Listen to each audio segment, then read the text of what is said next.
prophet is the image that its maker should carve it. The molded image. Good afternoon, brothers and sisters. Good afternoon. Welcome to another presentation on the Reformline of the last generation. And we'll begin with the silent word of prayer.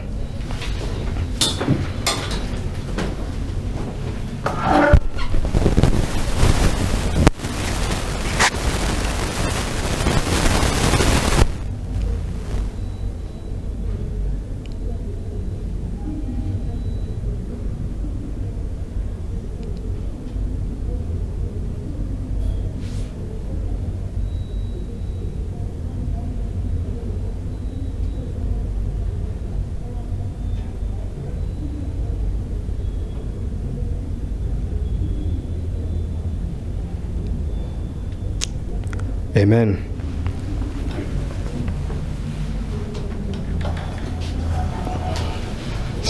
So we'll continue the study on the Reformlines, the Reformline of the last generation, and we'll just pick it up from where we left last time. And where we left last time is that we were looking at the Reformline that involves the movement, or that deals with the movement. And what we saw is that all this Reformline of the movement, which is also the beginning of the Reformline of the last generation, just follows the same pattern as all the Reformlines that were just before it.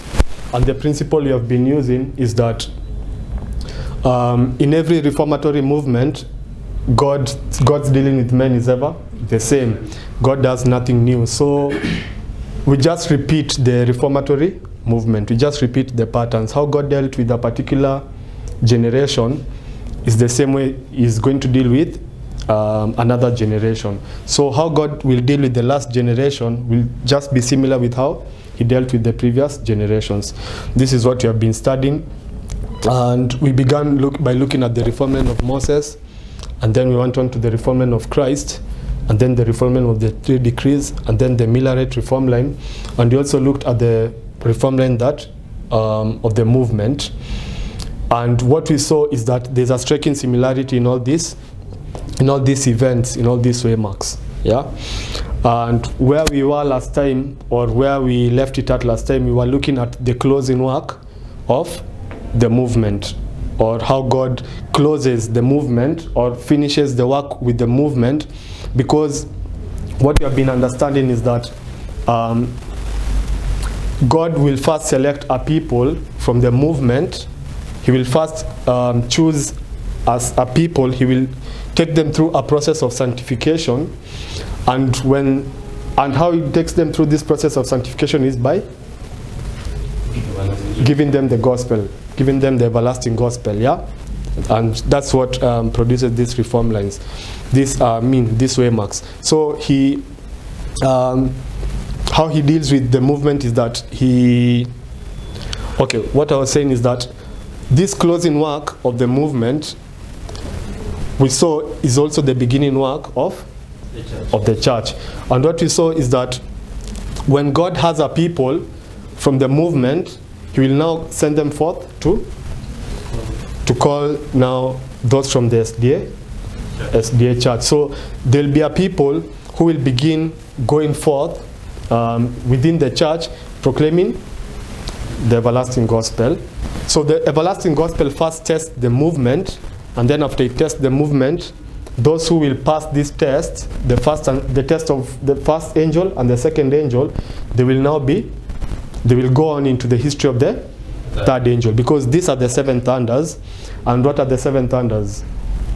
Delineation of events. It's a delineation of events that transpire under the first and second angels' messages. So we need to pass this test of the first angel and the second angel before we can begin to go into the test of the third angel. And the test of the second angel ends here. Okay, so maybe just to illustrate how these tests come, and we'll use the Millerite Reformline, because this is the Reformline where the first and the second angel's message were fulfilled perfectly. So when does the first angel, where does the first angel arrive? The time of the resurrection. 1798 it arrives, and here it is preached for the first time, and here the first angel is confirmed to be true by the second angel. And here we saw the second angel was preached for the first time, and also the first angel is preached with power, and then the second angel is confirmed to be true, and here is where it begins to test. Here is where the second, where an angel is confirmed is also where it is fulfilled perfectly. The first angel arrives here, but here is where it is fulfilled after it has been confirmed to be true, because here it can't be fulfilled because there's not an understanding of that angel. There needs to be an increase of knowledge on it before, and then it is preached and then confirmed to be true, and then it tests.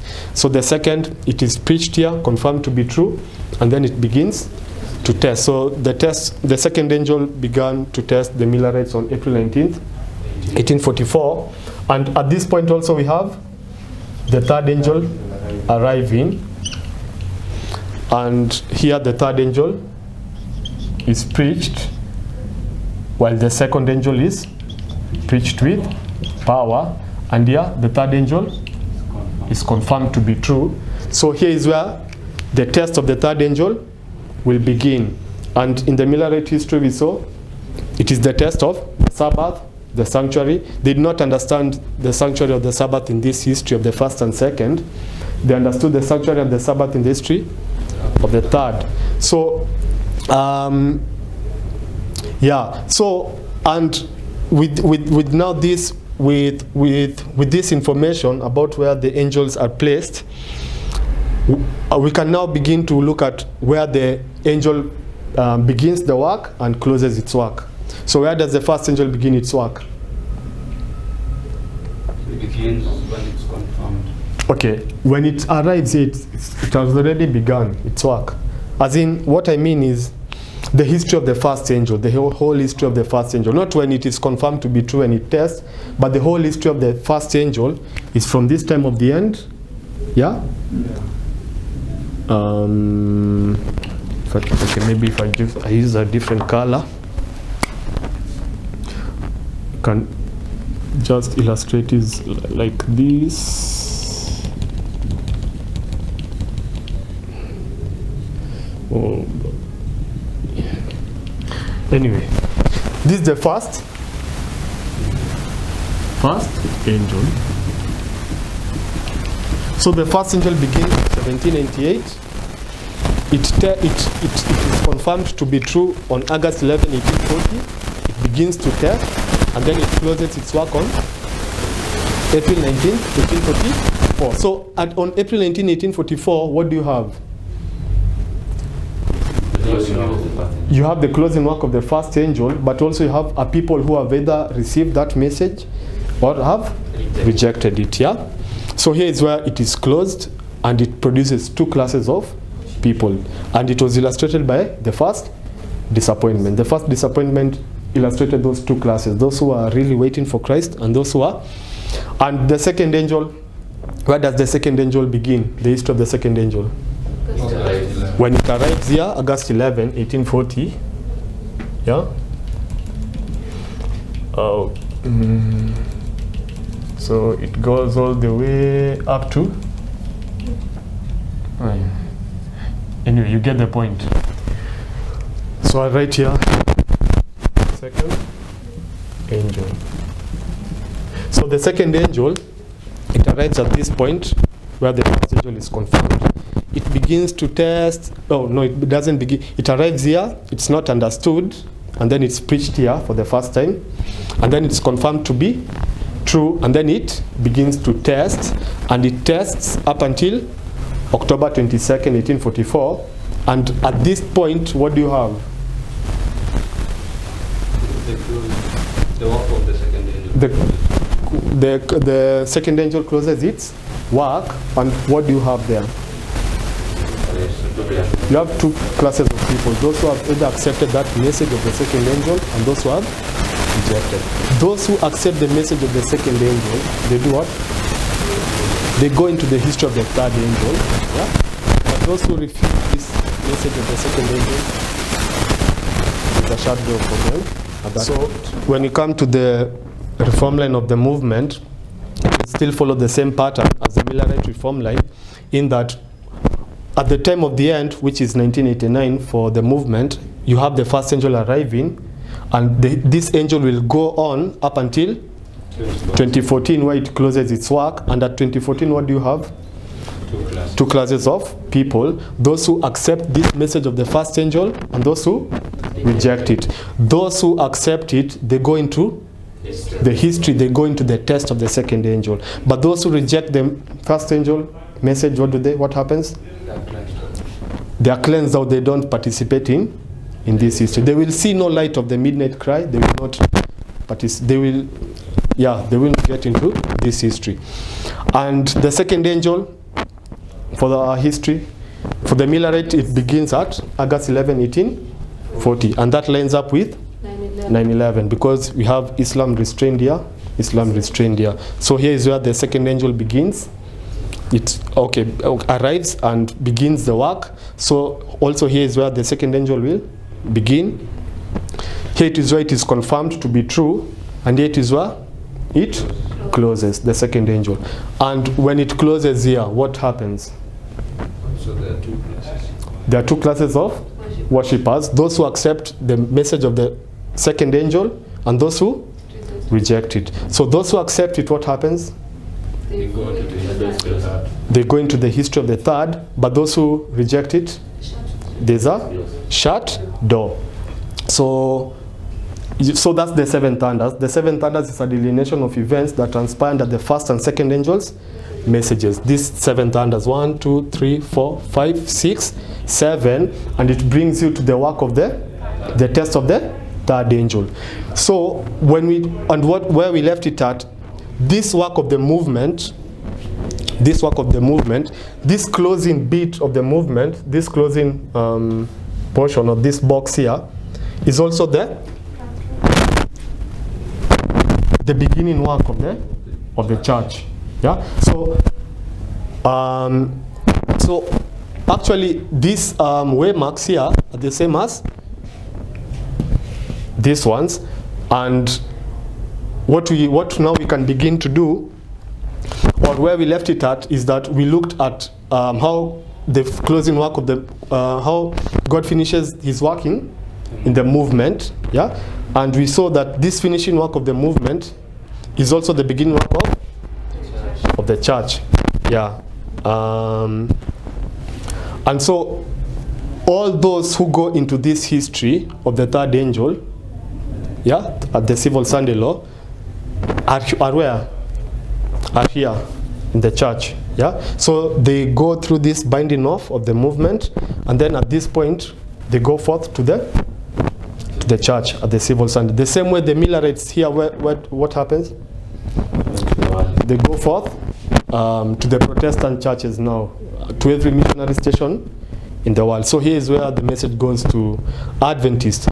So, and after it tests the Adventists, at this point God will have a sanctified, purified Adventist people, and these people now will go to the world. Where? At this point. So this is the binding off of the church, and after God has a people, here is where they will go forth to the world.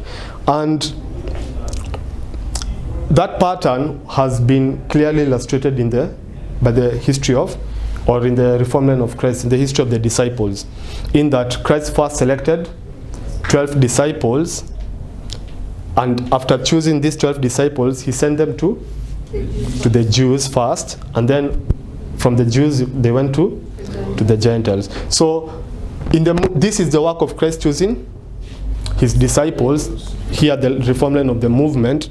And after he has his disciples, at this point is where they will now go forth to the church. So we want to just establish that principle, and that's where we'll begin from. So this is Romans chapter 1 verse 16. And it reads, "For I am not ashamed of the gospel of Christ, for it is the power of God unto salvation to everyone that believeth, to the Jew first, and also to the Greek." So, I'm not ashamed of the gospel. Which gospel? There's only one gospel that we know of, and that's the everlasting gospel. The same gospel that is found in Revelation chapter 14. And it was also the same gospel that was preached in Eden. And that's why it's the everlasting. It's the same gospel. So I'm not ashamed of the everlasting gospel. I'm not ashamed of the three angels' messages. For it is the power of God unto salvation to everyone that believeth, to the Jew first, and also to the... So where does the three angels' messages first go to? To the Jew first, and also, and later on, after the Jews have either accepted it or rejected it, it now moves on to the Gentiles. Yeah. So these are the two groups of people in the world. You have the Jews, which involves those from the movement and those in the SDA church, because the 12 disciples were the Jews. Yes. They were Jews. So those in the movement, are they Adventists? They are Seventh-day Adventists. So the Seventh-day Adventists consists of those who will come from the movement and the church, and these are the Jews first. So the gospel first deals with the Jews first, and then after it deals with the Jews, it goes to the world. So the same gospel will now be given to the world. Yeah, so that establishes that. So there's no one point where the gospel will be given to the Jew and to the Greek at the same time. Yeah, God works in order. He first gives the message to Adventists and then to the world. And do Adventists need the three angels' messages? Yes. They need it, yeah, because most Adventists believe that their work is only to take the three angels' messages out, that they don't need it, or maybe that they think they have understood it, and that's why they don't need it. Yeah, it's only some other people, the world, who need these messages. But what we learn is that this gospel should first go to the Jew first.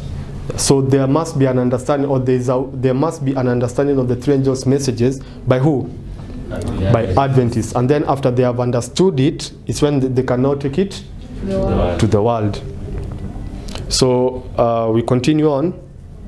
So now we begin to look. So what we want to look at, what we'll be looking at, is this reform line of the church. We already saw how the beginning work or the closing work of the movement is the beginning work of the church. So we want to continue, yeah, to see how this work of the church will go on. But we just want also to reestablish this waymarks. So we begin with the time of the end, and we read Review and Herald, December 15, 1904, paragraph 1. We are living in the time of the end. Thrones and churches have united to oppose God's purposes. The association of man with man, which God designed should be a means of strengthening goodness and happiness, is used as a means of strengthening evil and of developing tendencies to rebellion.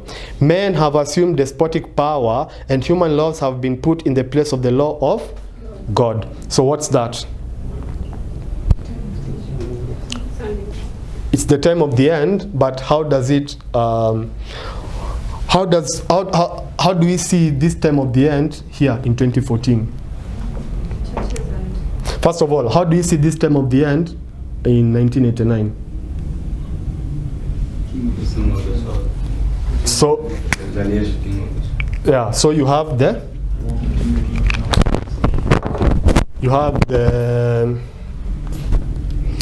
King of the North coming against the King of the South. And this King of the North, what does he use?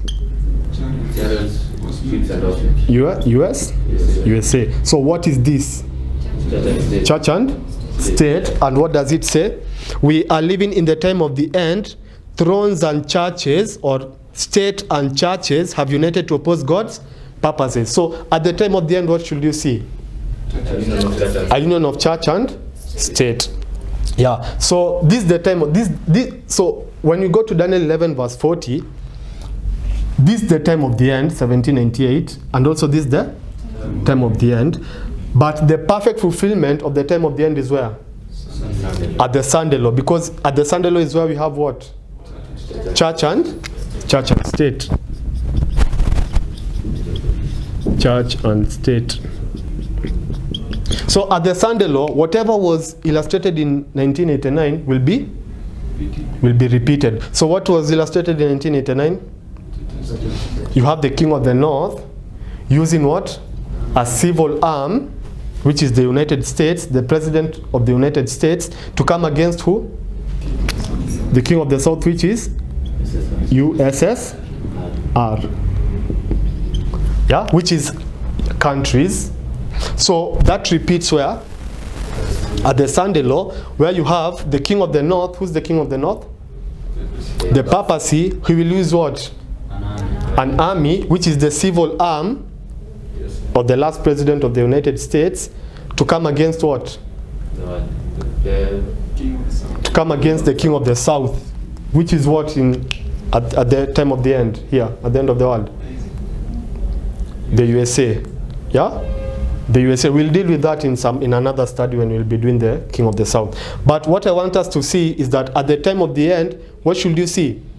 Church and state. And whatever we see here and whatever we see here just gives us the characteristics of the Sunday law. As in, all these waymarks, all these events here typify perfectly what? The Sunday law. Because what do you have at the birth of Moses? Death decree, which is church, image of the beast. The image of the beast is what will produce the death decree. So here you have the death decree. Yeah.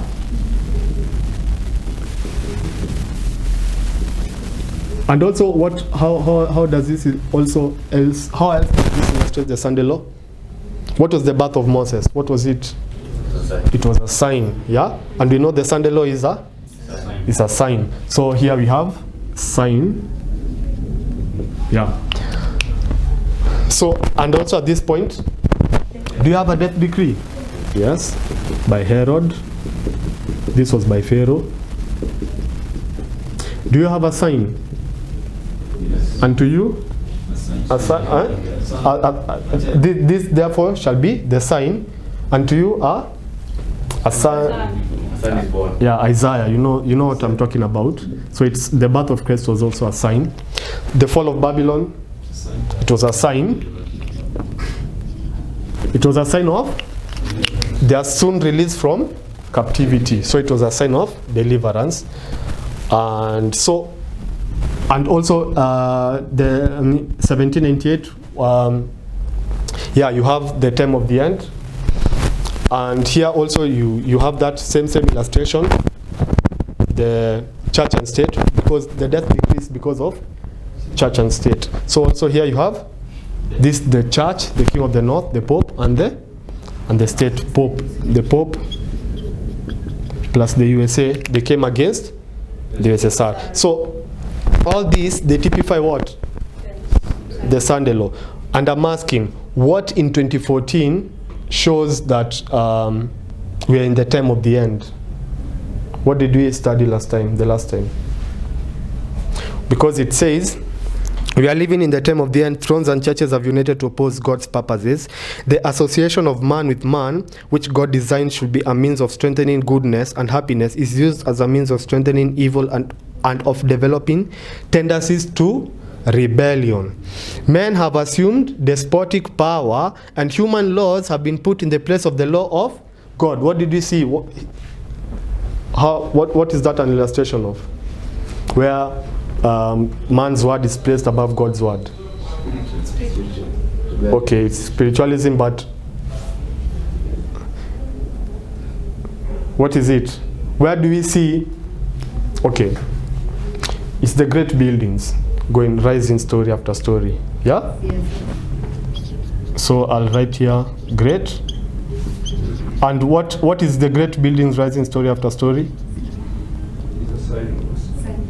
It's rebellion. Yeah?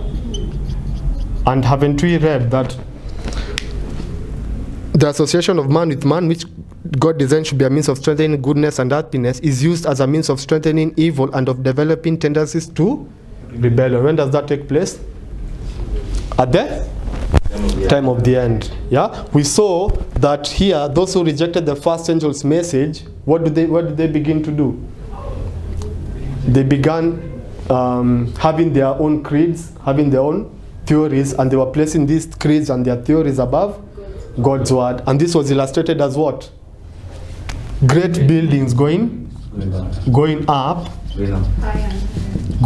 high and high, as illustrated by the Tower of Babel, yeah, which reaches unto heaven. So at 2014 you see great buildings going up. You see men in the movement who place their word above the word of God, and this illustrates in a small measure what will happen at the Sunday law. This is the rebellion, that where we have men placing their word above God's word. So the great buildings here, what happens here?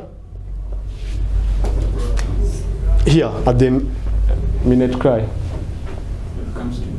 So investigation, we investigative judgment of living, and then here what happens?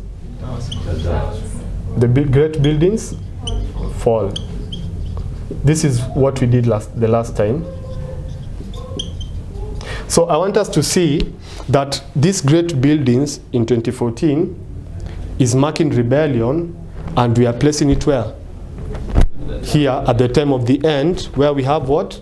Rebellion. Thrones and churches have opposed. Though we don't see church and state here, we don't see a church uniting with a state, but we see rebellion. Because these things, how we understand it is that there's a way. First, God shows. There's an external work, and also there's an internal work. So the external work will be the Pope, which is the church, coming, uniting with the state, and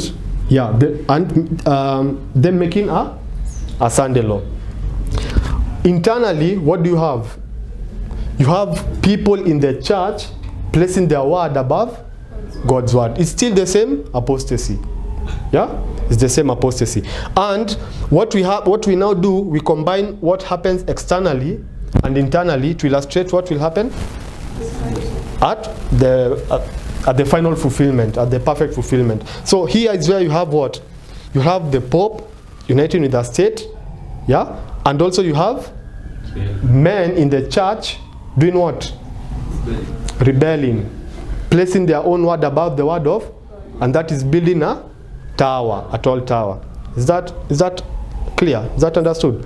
So that's how we understand 2014 to be the time of the end. It is the rebellion, the great buildings, yeah, which is fulfilled at the time of the end. So that's that. And so if these great buildings go up here, where are they brought down? At the civil Sunday law here. So here we mark great buildings. Great buildings fall. We did this the last time. This is what we covered the last time. But now we want to give more characteristics of this waymark. We already know that there will be great buildings falling, but we also understand it is the civil Sunday law. What happens here? The great buildings fell. And when the great buildings fell, what happened?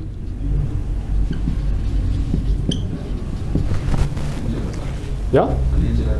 Okay, there's an angel, but what do the nations of the earth do? What do we mark here?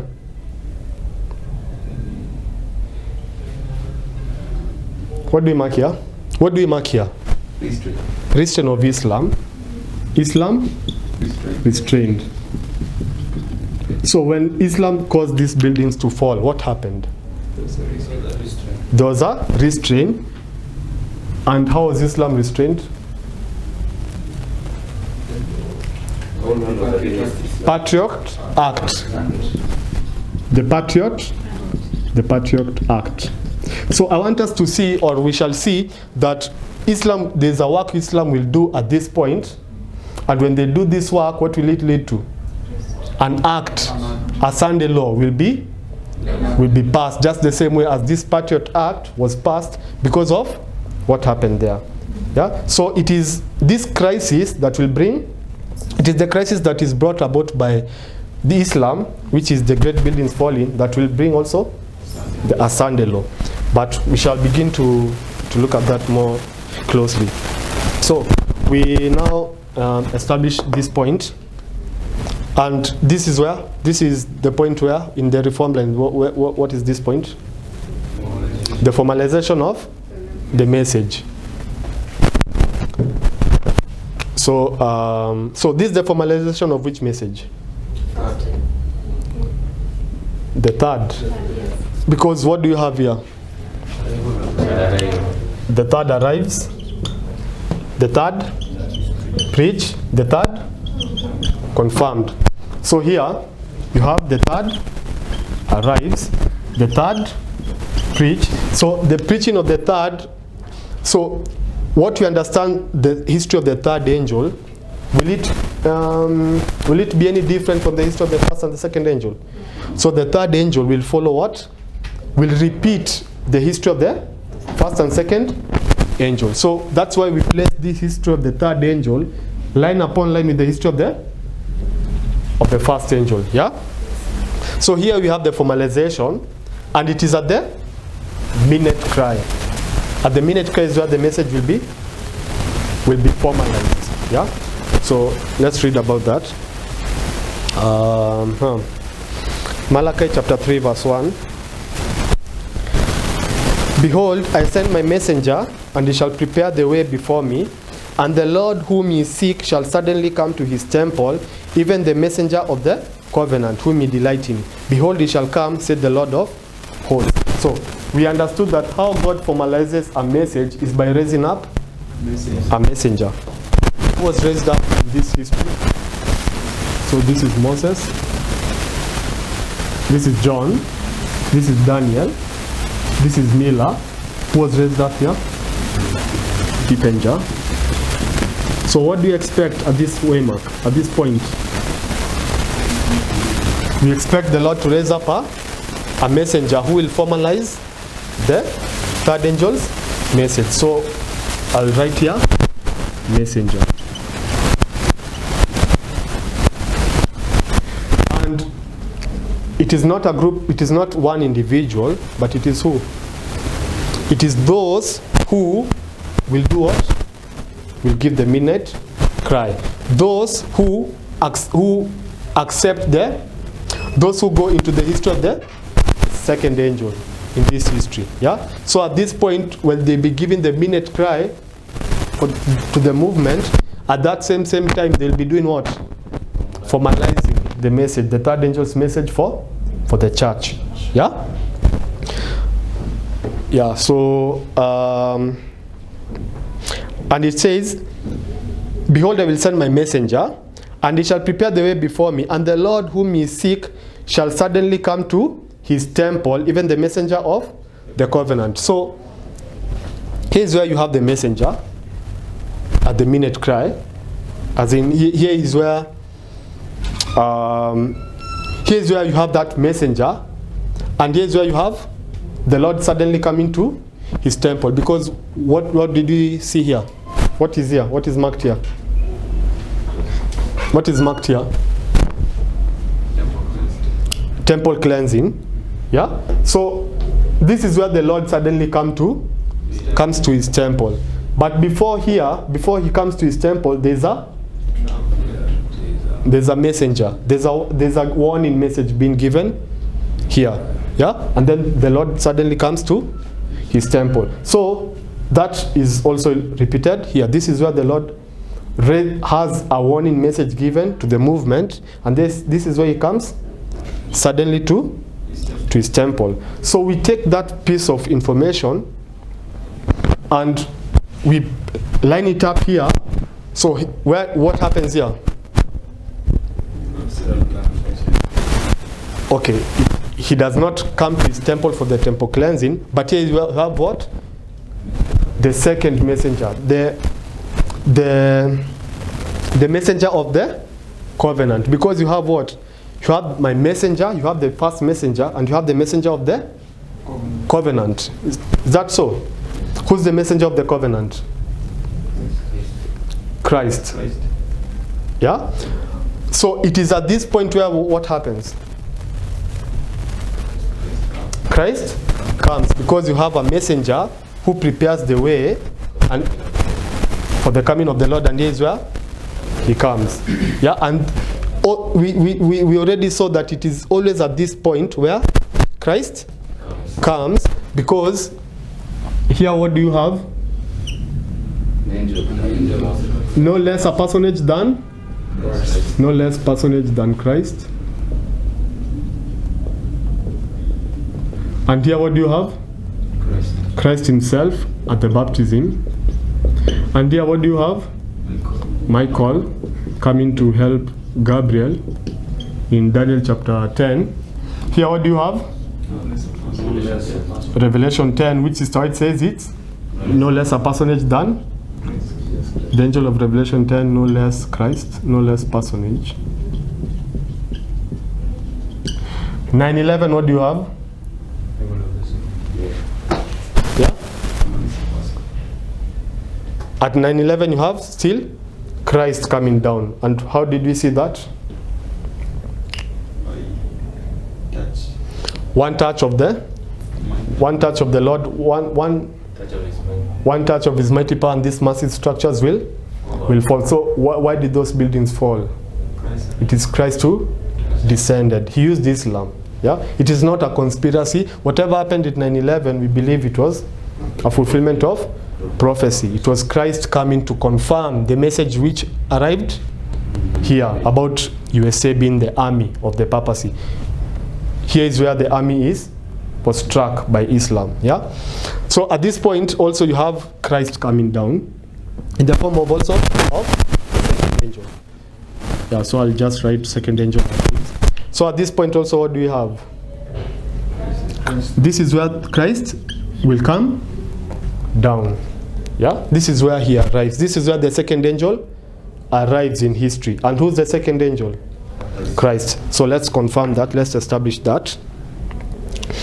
Behold, I will send you Elijah, the prophet, before the coming of the great and dreadful day of the Lord. So here is where Elijah is sent before the coming of the great day of, this is the great day of the Lord. So we take that, and here is where Elijah arrives before the coming of the great day of the Lord. Now let's establish that Christ is the second angel and John is the first. I was pointed back to the proclamation of the first advent of Christ. John was sent in the spirit and power of Elijah to prepare the way for Jesus. Those who rejected the testimony of John were not benefited by the teaching of Jesus. And then it jumps to the next bolded part. It reads, those who rejected the first angel's message could not be benefited by the second, neither were they benefited by the minute cry, which was to prepare them to enter with Jesus by faith into the most holy place of the heavenly sanctuary. And by rejecting the two former messages, they have so darkened their understanding that they can see no light in the third angel's message, which shows the way into the most holy place. So it reads, those who rejected the testimony of John were not benefited by the teachings of Jesus. And then it says, those who rejected the first message could not be benefited by the second. So what's the message of John? The first angel's message. What's the message of Jesus? The second angel's message. And so the work of John, the first angel's message, begins here up until this point. Yeah? And when you come to this point, what happens? You see it closes. The first angel closes, and now the second begins, and that's where you'll read Sister White saying, Christ began his ministry where? At the first temple cleansing. This is where the public ministry of Christ begins. Not at the baptism. So it is here. Because why does it have to begin here? Why did Christ have to begin his ministry at this point, at the first temple cleansing? And he does that for 3 years, because this is Passover. And this was also Passover. So Christ's ministry is for 3 years. And when you include it's only 3.5 when you begin from the baptism. So this is 6 months. That brings you to the first temple cleansing. I'm asking, why does Christ have to begin his ministry at this point? The first angel has to. Because the first has to finish its work before the second begin its work. So here is where the first finishes its work. You can see here is where the first angel closes. Yeah? And so the second angel now begins. Here is where the test of the second angel begins. Yeah. The second, when it is confirmed. And it closes, the second angel closes where? Here. Because for this is what? The cross, Passover. And the cross was where Christ finished his ministry. So the work of the second angel terminates there. And you now go to the history of the third. But it reads, those who rejected the first message could not be benefited by the second. So those who reject this history, those who reject all these truths up until this point, they cannot be benefited by these truths that come from this point here. Yeah? Those who rejected the first message could not be benefited by the second. Neither were they benefited by the midnight cry, which was to prepare them to enter with Jesus by faith into the most holy place. So this here is where in the movement we enter into the most holy place with Christ. Yeah? But if you reject all these messages that have come up until this point, up until the first message and the second angel's message, then you do not take part in the history of the third angel. So I wanted us to see that John represents the first angel's message, and Christ represents the second angel's message. So John represents the messenger who prepares the way before Christ comes. So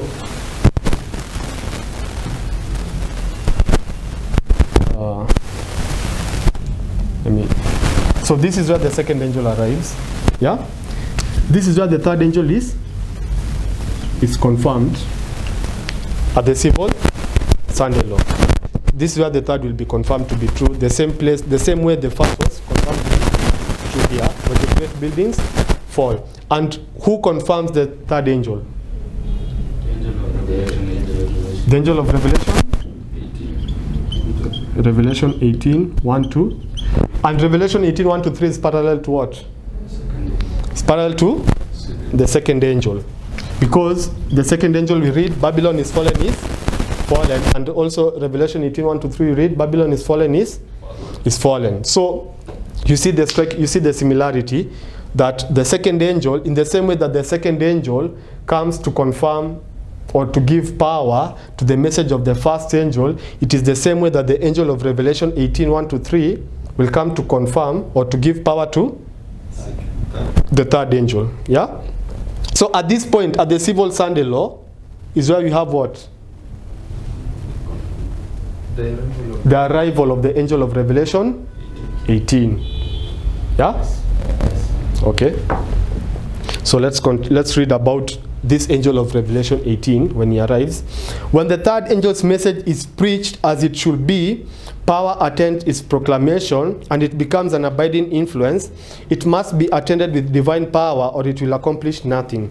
I am often referred to the parable of the 10 virgins, 5 of whom are wise and 5 foolish. This parable has been and will be fulfilled to the very letter, for it has a special application to this time, unlike the third angel's message has been fulfilled and will continue to be present truth till the close of time. So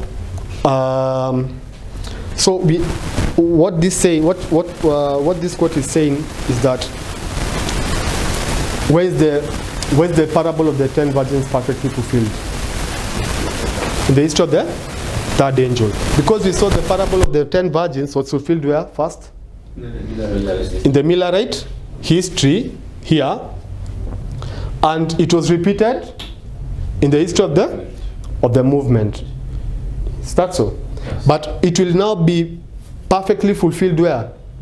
In the history of the third angel. Yeah. So here is where we have the virgins going forth. Yeah. Here is where you have the tarrying time.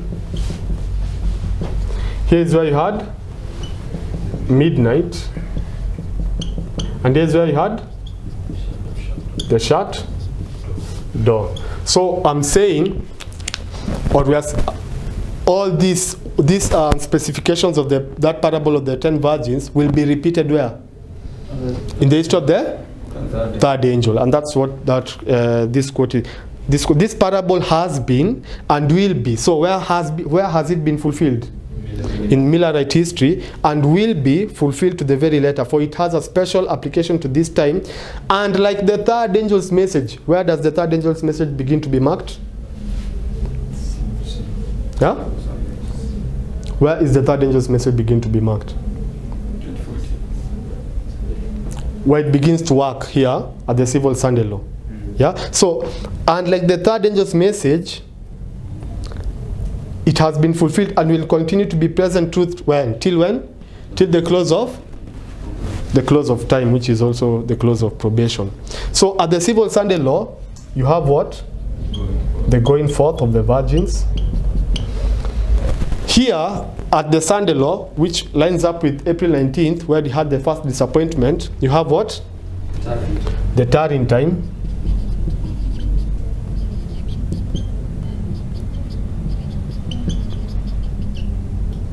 And here's where you have midnight. And here's where you'll have what? The shut door. So this is how the parable of the virgins is fulfilled in the history of the third. But it just follows the same pattern as how it was fulfilled in Millerite history and also in our history. So we see the perfect fulfillment of the tarrying time is what? At the Sunday law. Also because here's where you have the second angel's message being confirmed. At the Sunday law is where you have the second angel's message being confirmed. This is where Babylon is fulfilled perfectly. Because she made all nations do what? Drink of the wine of the wrath of her fornication. This is where all nations commit fornication with the papacy. Hence Babylon is fallen. But it marks the tarrying time for the parable. So we continue. The third angel's message is to be given with power. The power of the proclamation of the first and second messages is to be intensified in the third. In the Revelation, John says of the heavenly messenger who unites with the third angel, I saw another angel come down from heaven, having great power, and the earth was lightened with his glory, and he cried mightily with a strong voice. So the power of the proclamation of the first and second messages is to be intensified in the third. And what have we been doing? The first and the second angels messages, and now we're in the third message, but are we doing anything new? We are only applying what we understood from the first and second angel in the third. And this is how the first and second angel intensifies where? In the third.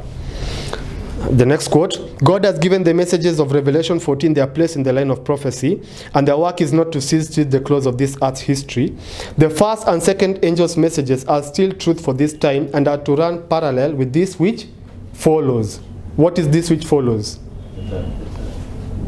Yeah? The third. Yeah? So the first and second angels' messages, which is here, the first and second angels' messages, are to run parallel with this which follows, the third. Yeah? The third angel proclaims his warning with a loud voice. After these things, said John, I saw another angel come down from heaven, having great power, and the earth was lightened with this glory. In this illumination, the light of all the three messages is combined. In which illumination? In the illumination of the angel of Revelation 18. So when this angel arrives here, now what then begins to happen? The first, the second, they are combined. Yeah? Here they come in their order, but here now they are combined in that they go together. Yeah? So we'll just try to understand what that means. So at this point also, because you have the Revelation 18, 1-3, at this point also, then what do you have? First angel.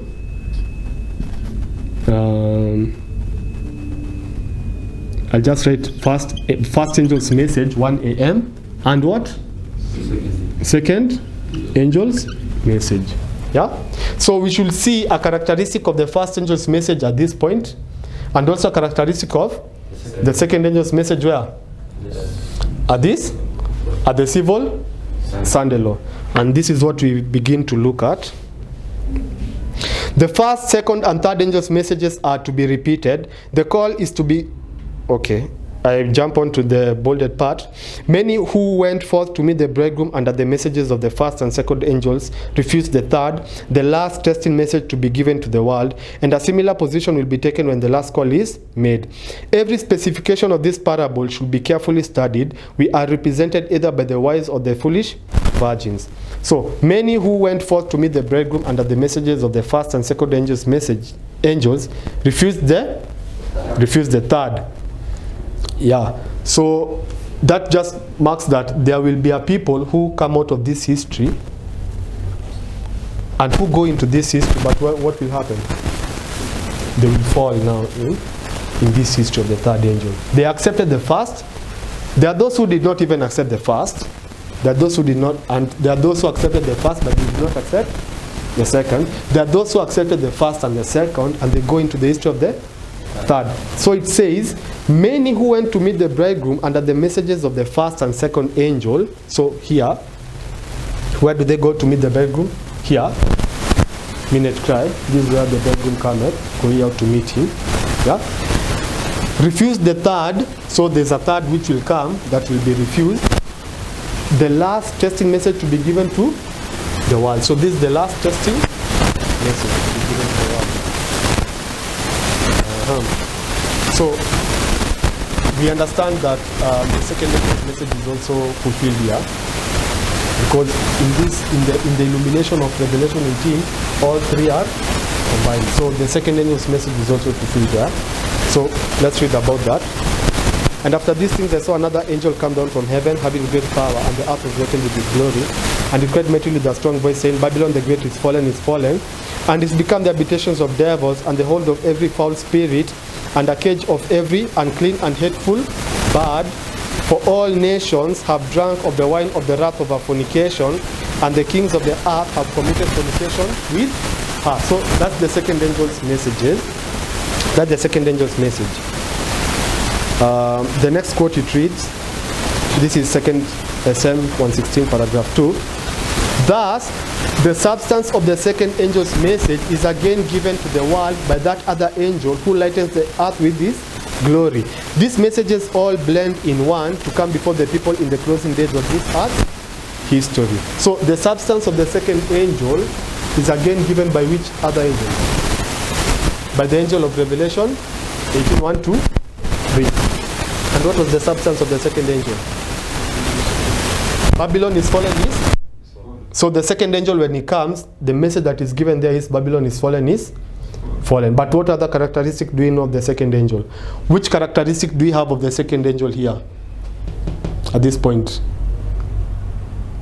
Separation. Yeah? So let's read about that.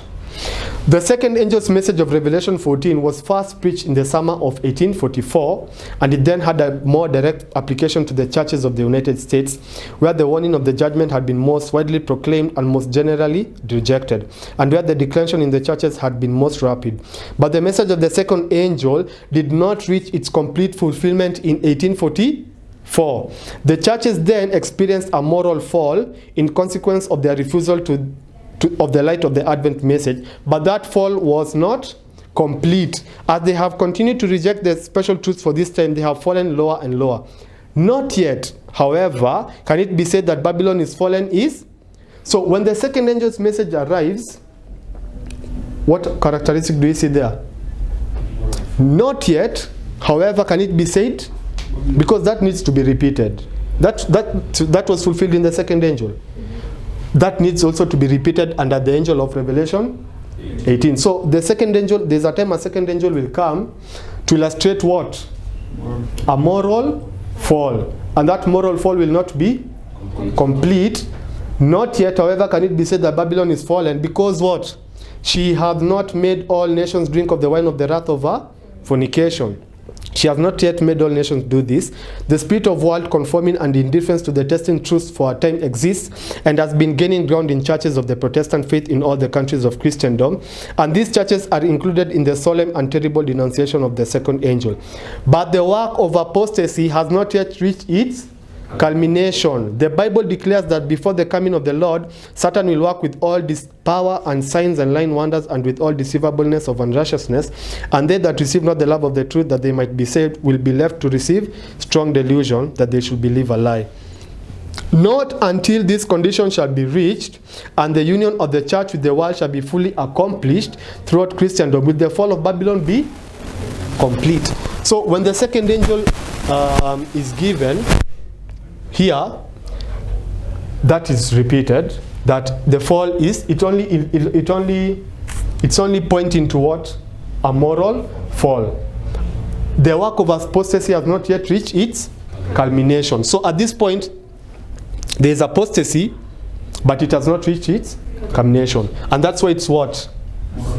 It's the civil Sunday law. It's not the Sunday law that's in the Bible. Okay, not that's in the Bible. It's not the Sunday law that has been illustrated, that persecutes. This is just a Sunday law that just demonstrates a moral fall. There's no persecution that comes with this Sunday law. And we begin to read about that. So, she made all nations drink of the wine of the wrath of her fornication. How is this done? By forcing men to accept a spurious Sabbath. So, when do all nations drink of the wine? When they accept the spirit. No, not when they accept. By forcing men. You see, so there has to be what? That forcing. Because we'll see that here there's no what? There's no forcing.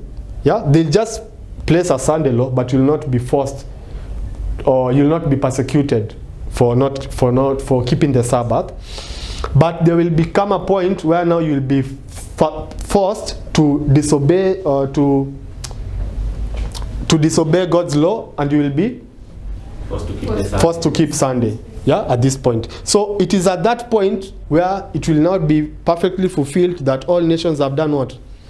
Have drunk of the wine. But when there is no forcing, have all nations, that has not yet happened. All nations have not yet. That's why it says not yet. Can it be said that Babylon is fallen? So let's read about the civil Sunday law that comes here. In the early part of the 4th century occurred an event which could not have been foreseen, but which threw an immense weight in favor of Sunday into the balances already trembling between the rival institutions, the Sabbath of the Lord and the festival of the sun. This was nothing less than an edict from the throne of the Roman Empire in behalf of the venerable day of the sun. It was issued by the Emperor Constantine in AD 321, and it thus expressed, "Let all the judges and town people and the occupation of all trades rest on the venerable day of the sun, but let those who are situated in the country freely and at full liberty attend to the business of agriculture." And then it goes on to read, "It was Constantine the Great who first made a law for the proper observance of Sunday, and who, according to Eusebius, appointed it should be regularly celebrated throughout the Roman Empire. Before him, and even in his time, they observed the Jewish Sabbath as well as Sunday, both to satisfy the law of Moses and to imitate the apostles who used to meet together on the first day. By Constantine's law, promulgated in 321, it was decreed that for the future, the Sunday should be kept as a day of rest in all cities and towns, but he allowed the country people to follow their work." So that's the first Sunday law in history. And when did it come? 321 AD. It was by who? Constantine. And it only affected who? The town. It was a Sunday law in the cities. So Sunday law cities. Those who were living in the country, were they affected by the Sunday law?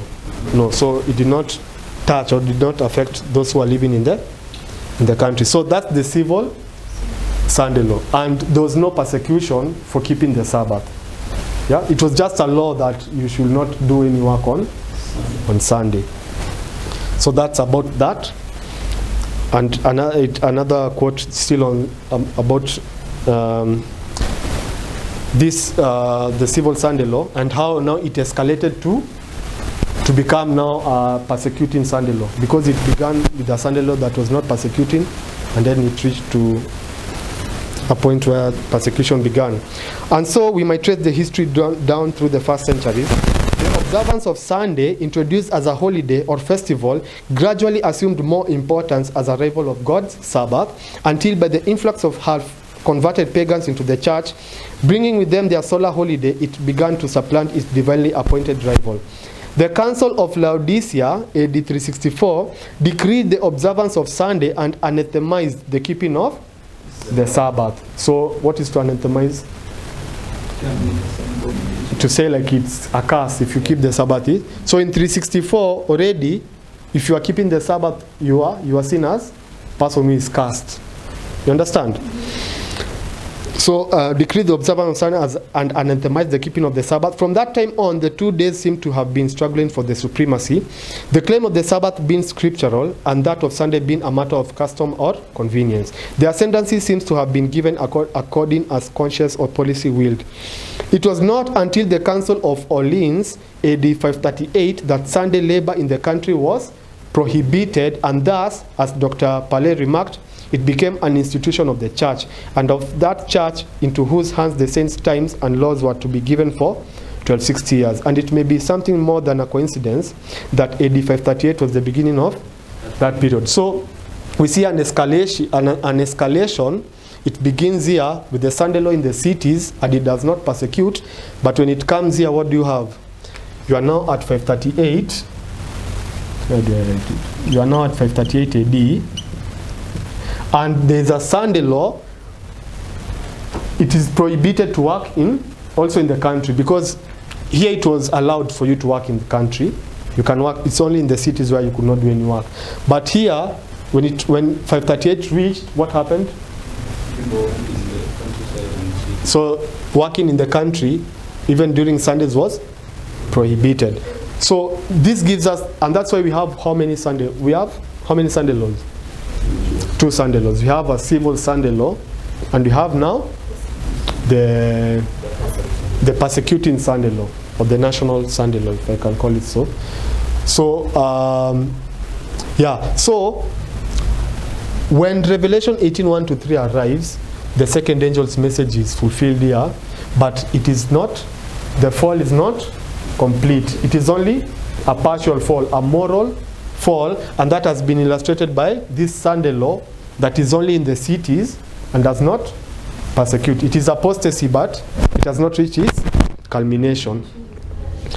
So what does Sister White say about this time period where we have the civil Sunday law that does not persecute? What should we do? Dear brother, I will try to, so this is this is Testimonies, volume 9, page 233. I'll only read the bolded parts. Dear brother, I will try to answer your questions as to what you should do in the case of Sunday laws being enforced.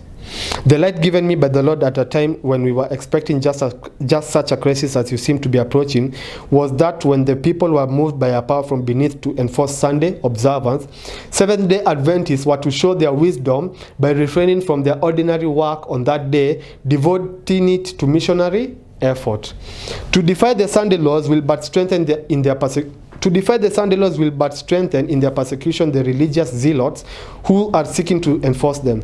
Give them no occasion to call you lawbreakers. If they are left to rein up men who fear neither God nor man, the reining up will soon lose its novelty for them, and they will see that it is not consistent nor convenient for them to be strict in regard to the observance of Sunday.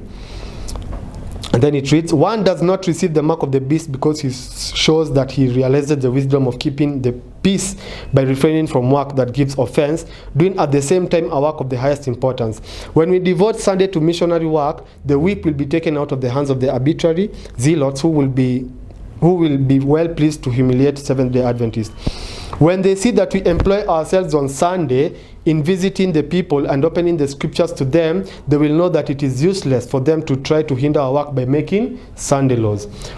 On this day, open-air meetings and cottage meetings can be held. House-to-house work can be done. Let the teachers in our schools devote Sunday to missionary work. I was instructed that they will thus be able to defeat the purposes of the enemy. So what are we told to do during this time of the Sunday law? Missionary work, house-to-house meetings and open-air meetings. Yeah, this is where we do we begin to do public evangelism in measure because of, another quote still showing us the work that will be done during this time. Should not those in the southern field work on Sunday? If they do this, there is danger that as soon as the opposing element can get the slightest opportunity, they will stir up one another to persecute those who do this and to pick off those whom they hate. At present, Sunday keeping is not the test. So where is the present? So at present, so Sister White in Vision is speaking about this point, the civil Sunday law. At present, Sunday keeping is not the test. The time will come when men will not only forbid Sunday work, but they will try to force men to labor on the Sabbath. And men will be asked to renounce the Sabbath and to subscribe to Sunday observance or forfeit their freedom and their lives. But the time for this has not yet. Not yet. Can it be said that Babylon is fallen? Is fallen. But let them consider that they can do the best missionary work on Sunday. Yeah. Another quote. So, still talking about this period. Okay, but Christ declared that not one, okay, let me just read the bolded part. And the Christian world has sanctioned his efforts by adapting this child of the papacy. So the Christian world will adapt the child, what's the child of the papacy? Sunday keeping.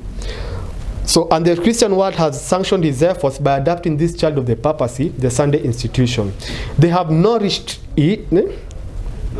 They have nourished it and will continue to nourish it until Protestantism shall give the hand of fellowship to the Roman power. Then there will be a law against the Sabbath of God's creation, and then it is that God will do his strange work in the earth. He has borne long with the perversity of the race. He has tried to win them to himself. But the time will come when they shall have filled their measure of iniquity, and then it is that God will work. This time is almost reached. God keeps a record with the nations. The figures are swelling against them in the books of heaven. And when it shall have become a law that the transgression of the first day of the week shall be met with punishment, then their cup will be full. So where are they nourishing it? Here is where they are nourishing it. Here is where. What else are they doing?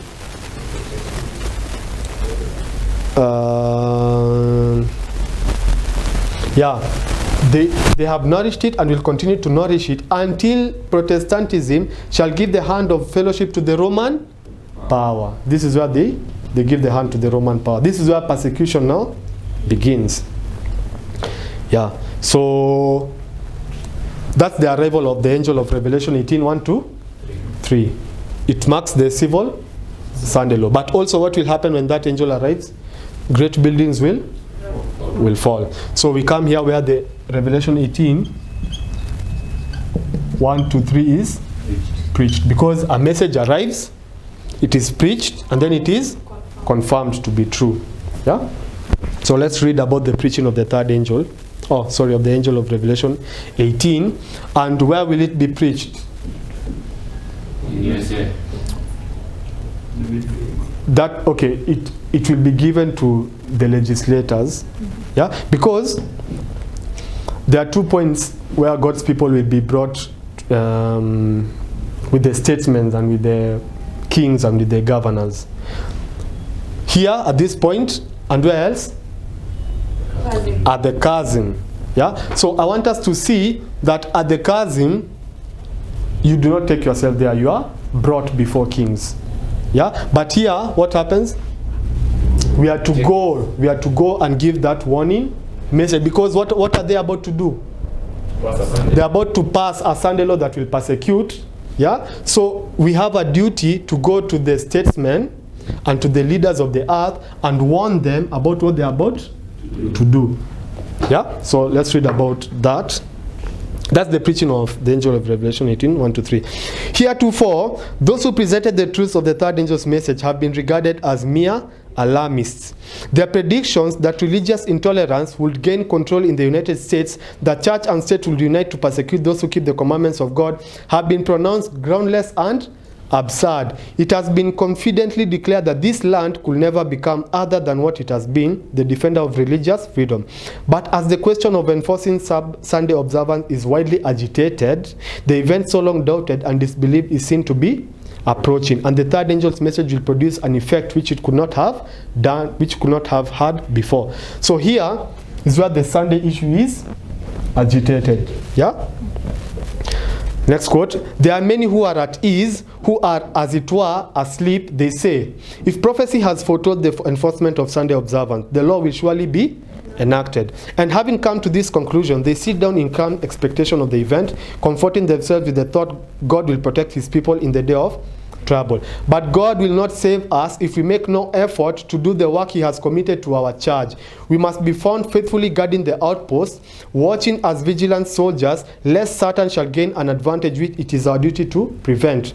We should diligently study the word of God and pray in faith that God will restrain the powers of darkness, for as yet the message has gone to comparatively few, and the world is to be lightened with its glory. So at this point it is not yet lighted with its glory, because the angel arrives. It's not yet understood. It is preached. Here it is where it is confirmed, and the whole earth will be lightened with its glory. For as yet the message has gone to comparatively few, and the world is to be lightened with his glory. The present truth, the commandments of God and the faith of Jesus has not yet been sounded as it must be. There are many almost within the shadow of our own doors for whose salvation no personal effort has ever been made. We are not prepared for the time when our work must close. We must take a firm stand that we will not reverence the first day of the week as the Sabbath, for it is not the day that was blessed and sanctified by Jehovah, and in reverencing Sunday we should place ourselves on the side of the great deceiver. The controversy of the Sabbath will open the subject to the people, and an opportunity will be given that the claims of the genuine Sabbath may be presented. Blindness, disloyalty to God so prevails that his law is made void. But the psalmist says of such a condition, it is time for thee, Lord, to work, for they have made void thy law. Another quote. There are many who, if they understood the spirit and the result of their religious legislation, would not do anything to forward in the least the movement of Sunday observance. If they do nothing to disabuse the minds of the people, and through ignorance of the truth our legislators should abjure the principles of Protestantism and give countenance and support to the Roman fallacy, enforcing allegiance to the spurious Sabbath, God will hold his people who have had great light responsible for their lack of diligence and faithfulness. But if the subject of religious legislation is judicially and intelligently laid before the people, and they see that through Sunday enforcement the Roman apostasy will be reenacted by the Christian world, and that the tyranny of past ages will be repeated, then whatever comes, we shall have done our duty. So there's a work of warning that must be given here, and this was illustrated in Millerite, or in the history of early Adventists, by who? A.T. Jones, because in 18, the Sunday law, when did the Sunday law come? 1888. No, 1888 was the message, but when were they to pass the Sunday law in the US? Was that same year? It was during 1890s. But anyway, there was a Sunday law that was to be passed in the United States, and A.T. Jones went to the US Congress to warn them about what they were about to do. And did that Sunday law pass? It did not. It did not pass. So it paid off. Yeah, whatever warning A.T. Jones gave, it paid off. But we know that the world, or the United States, will again try to do what? To pass the Sunday law. So what happens then? That history will repeat. So we are to go to the legislators and warn them about what they are about to do. Yeah.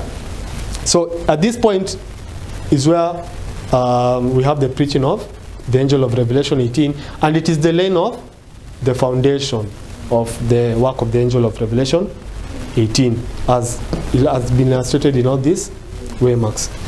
Yeah. So this is where it is preached. This is where the second angel is preached. We have read that the second angel has the same substance as Revelation 18, 1-3. So where the second angel is preached, Revelation 18, 1-3 is preached. So we continue. I'll skip. We go to the point that says the Sunday law. Notes in your notes. So we are now at this point. It has been preached. The warning has been given, it has been unheeded, and now the Sunday law has been passed by the legislators. So, and this is the Sunday law that does what? Persecutes. But we know, or now we'll begin to understand that this persecution of the Sunday law will come in how many phases? 2 phases. There's the persecution that will involve the cutting off of your earthly support, and there's persecution that involves your own life also. So first of all, the Sunday law will test you on your earthly possessions, which includes your family, your earthly goods and your family. And then the Sunday law will test you on your life also. And this has been brought out clearly by Christ in Luke chapter 14 verse 26, which reads, "If any man come to me and hate not his father, mother, and wife, and children, and brethren, and sisters, yea, and his own life also, he cannot be my disciple." So what's the test? The test is on your earthly support. Who's your earthly support? Father, mother, wife, children, brethren, sisters. And which is the other test? Your own life also. So at the Sunday law, at this Sunday law, what you are saying, it has 2 tests. And the first test is on earthly support.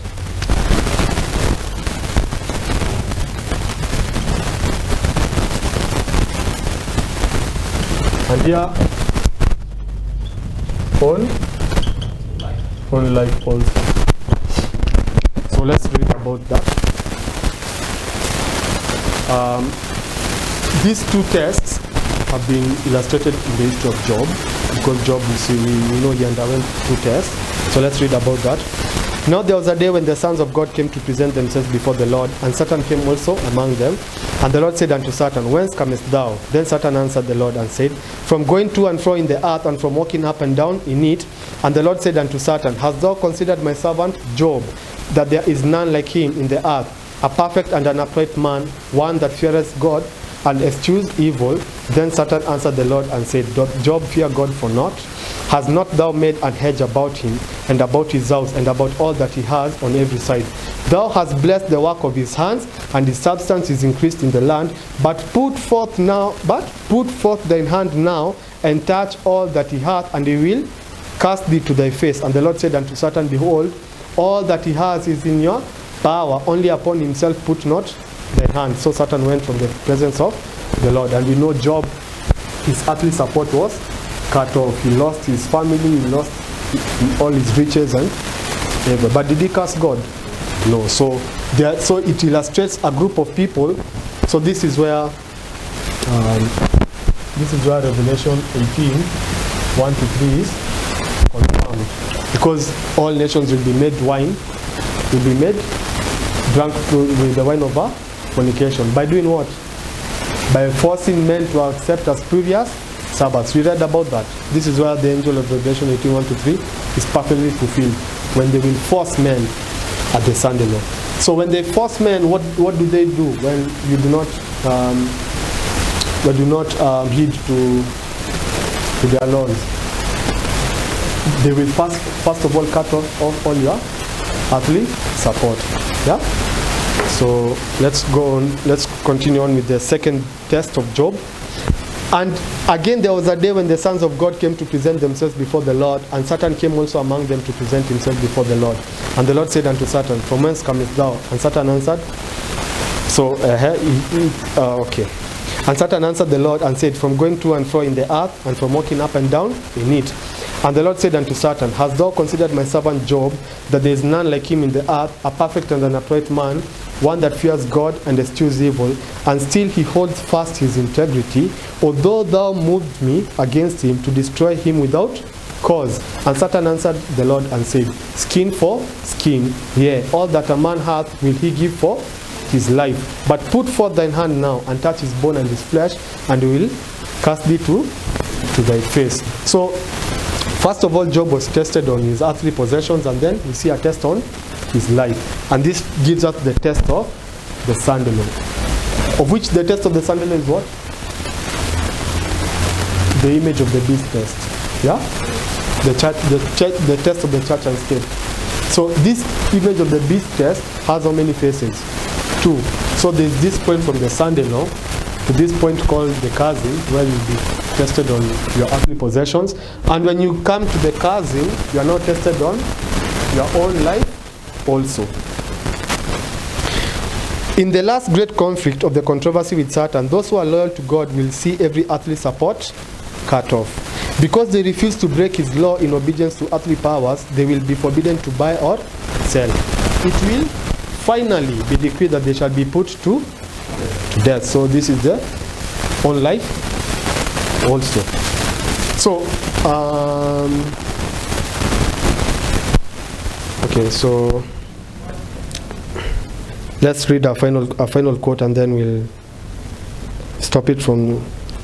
We'll stop it there, from there, and then we'll pick it up from there the next time.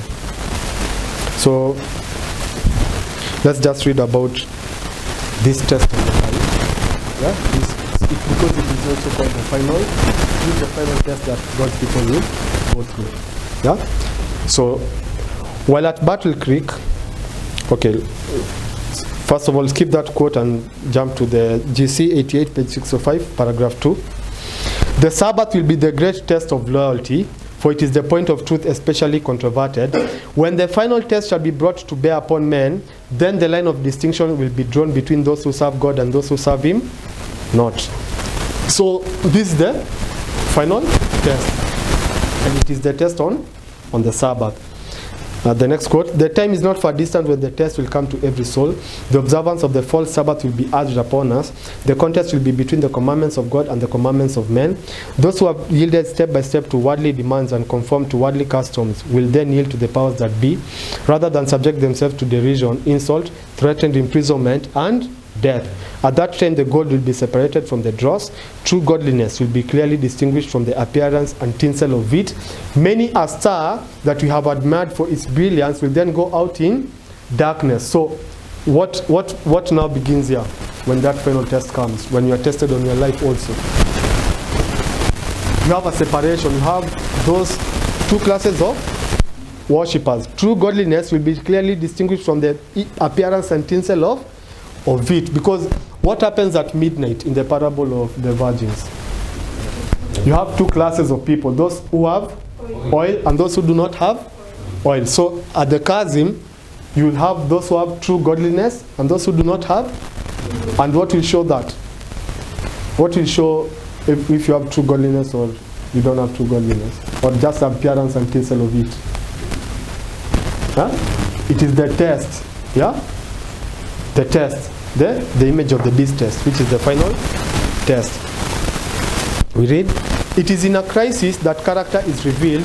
When the earnest voice proclaimed at midnight, behold, the bridegroom cometh, go ye out to meet him, and the sleeping virgins were aroused from their slumbers, it was seen who had made preparation for the event. Both parties were taken unawares, but one was prepared for the emergency, and the other was found without preparation. So now, a sudden and unlooked for calamity, something that brings the soul face to face with death, will show whether there is any real faith in the promises of God. It will show whether the soul is sustained by grace. The great final test comes at the close of human probation, when it will be too late for the soul's need to be supplied. So it says, it is in a crisis that character is revealed. When the earnest voice proclaimed at midnight, behold, the bridegroom cometh. So this is where the voice was proclaimed at midnight, behold, the bridegroom cometh. It was seen who had made preparation for the event. And then it goes on to read, so now a sudden and unlooked for calamity, something that brings the soul face to face with death, will show whether there is any real faith in the promises of God. So where you have midnight is where the true character of the virgins was revealed. So where we have the test on your life also is where you have the true character of the virgins revealed. Yeah. And now we read about the chasm, which is still that point. So the final quote, while at Battle Creek, Michigan in August 1868, I dreamed of being with a large body of people. A portion of this assembly started out prepared to journey. We had heavily loaded wagons. As we journeyed, the road seemed to ascend. On one side of this road was a deep precipice. On the other was a high, smooth, white wall. As we journeyed on, the road grew narrower and steeper. In some places, it seemed so very narrow that we concluded that we could no longer travel with the loaded wagons.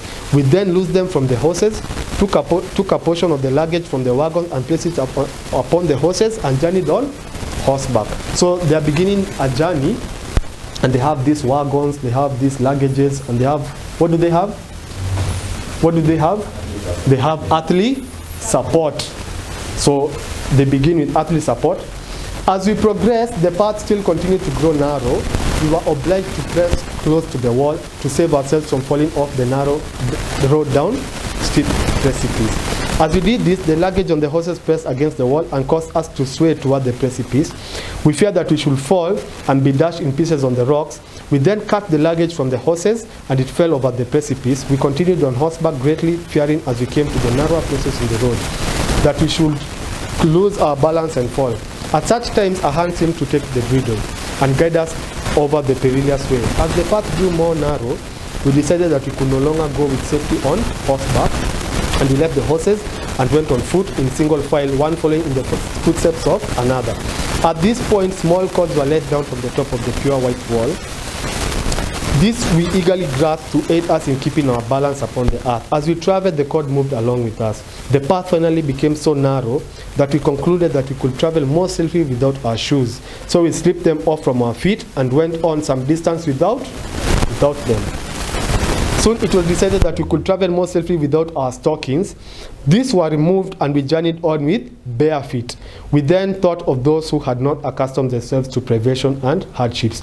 Where were such now? They were not in the company. At every change, some were left behind, and those only remained who had accustomed themselves to endure hardships. At every change, at every waymark, some were left behind. So all these are changes, and in every waymark, there's a group that is. So there's a group that is left behind here. There's a group that is left behind here. There's a group that is left behind there. So it continues. So I jump to the next bullet part. So where do they begin this journey? At the Sunday law. But what do we see? They have this earthly support, but we see it being cut off. By the time they come here, what do they have? Do they have anything? No. They are bare feet. They have nothing. Yeah. So all earthly support has been cut off, and they are now where? So at length we came to a large chasm at which our path ended. There was nothing now to guard the feet, nothing upon which to rest them. Our whole reliance must be upon the cords, which had increased in size until they were as large as our bodies. Here we were for a time thrown into perplexity and distress. We inquired in fearful whispers, to what is the cord attached? My husband was just before me. Large drops of sweat were falling from his brow. The veins in his neck and temples were increased to double their usual size, and suppressed agonizing groans came from his lips. The sweat was dropping from my face, and I felt such anguish as I had never felt before. A fearful struggle was before us. Should we fail here, all the difficulties of our journey had been experienced for naught.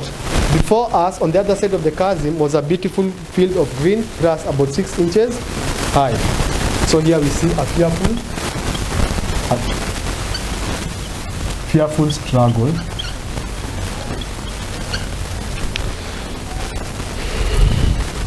Yeah, I could not see. So it goes on to read. A fearful struggle was before us. Should we fail here, all the difficulties of our journey had been experienced for naught. Before us, on the other side of the chasm, was a beautiful field of green grass about 6 inches high. I could not see the sun, but the bright, soft beams of light resembling fine gold and silver were resting upon this field. Nothing I had seen upon earth could compare in beauty and glory with this field, but could we succeed in reaching it? Was the anxious inquiry. Should they break cord, we must perish. Again, in whispered anguish, the words were breathed. What holds the cord? For a moment we hesitated to venture. Then we exclaimed, our only hope is to trust wholly to the Lord. It has been our dependence on wholly to the cord. It has been our dependence on the difficult way. It will not fail us now. Still we were hesitating and distressed. The words were then spoken. God holds the cord. We need not fear. These words were then repeated by those behind us, accompanied with, He will not fail us now. He has brought us thus far in safety. My husband then swung himself over the fearful abyss into the beautiful field beyond, I immediately followed, and oh, what a sense of relief and gratitude to God we felt. I heard voices raised in triumphant praise to God. I was happy, perfectly happy. I awoke and found that from the anxiety I had experienced in passing over the difficult route, every nerve in my body seemed to be in a tremor. This dream needs no comment. It made such an impression upon my mind that probably every item in it will be vivid before me, while my memory shall continue. So that's why we call this point also the chasm, where we have midnight, where you come face to face with death, where you have the final test, the test on your life. Also, it is the crossing of the chasm.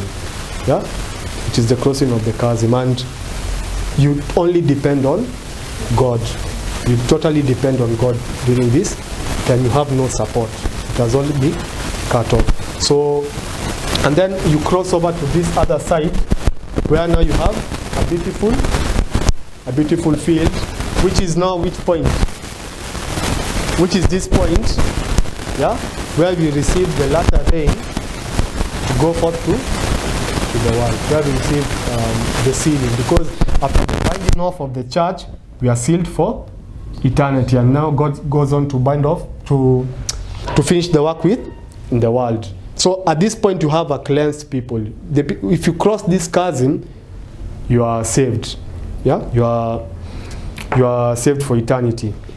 Though we know that the salvation is for the church will not be going to heaven immediately, but will be to receive the latter rain, to give a message to the world. And it is at this point now where you now go to the beautiful heaven.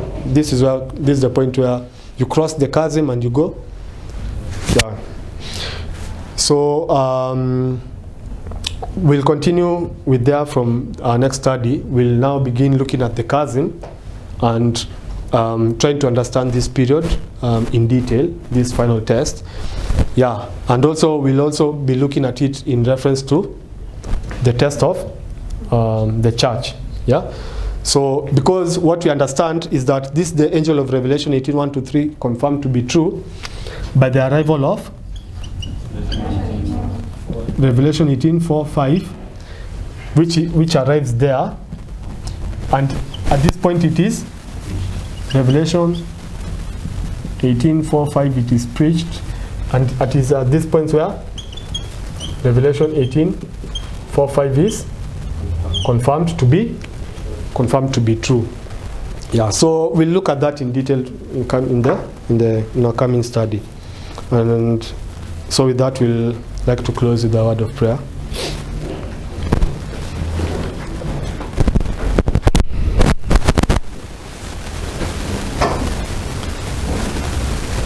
Dear Heavenly Father, we humbly come before your presence, and it is with thanksgiving for what you have been able to cover this afternoon. Thank you, Father, for revealing into us your word. Thank you for making us the depositaries of this truth at this time, the end of the world.